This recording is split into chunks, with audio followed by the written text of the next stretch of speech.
Welcome back, everyone, to another episode of the Invest Smarter podcast. I'm your host, Simon Castillo, and today I am thrilled to be joined by Scott Jacobson. Scott has over 2 decades of active real estate investing experience and knowledge, ranging from single-family homes and duplexes to multifamily apartment buildings and a medical professional office building.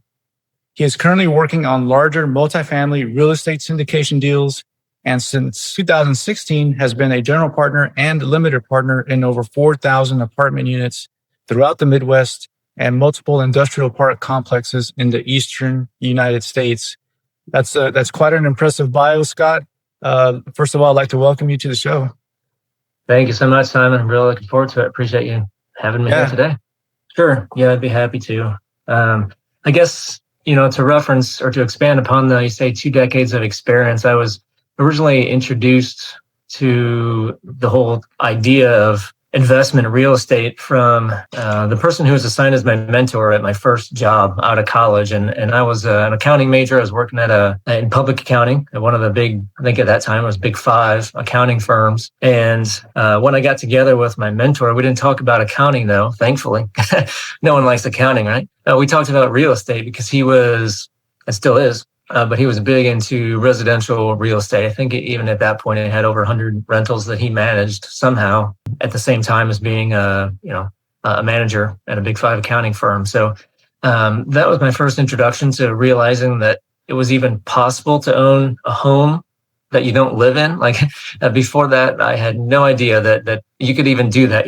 Just the whole concept was foreign to me. And I actually remember riding around with him at one point. And we were in the car and he would just kind of casually, that's my house and that's my house. And I own that one over there. And I just think like, man, if I were this guy, I feel like I'd be yelling it, like telling everyone, holy cow, I own that house and I own that house.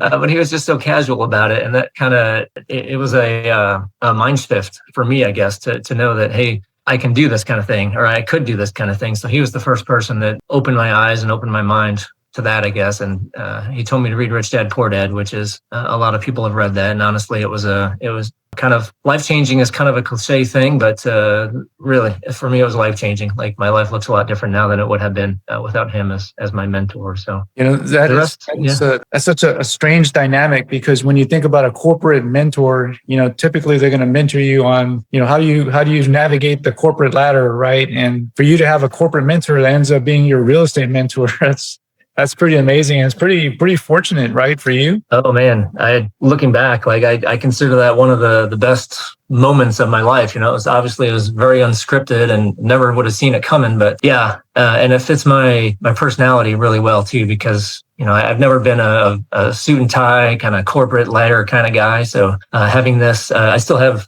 a day job, still have a W-2 job that I enjoy, and I don't have any plans to quit. But I really enjoy the real estate and everything that comes along with that. So yeah, I was very fortunate to have that opportunity.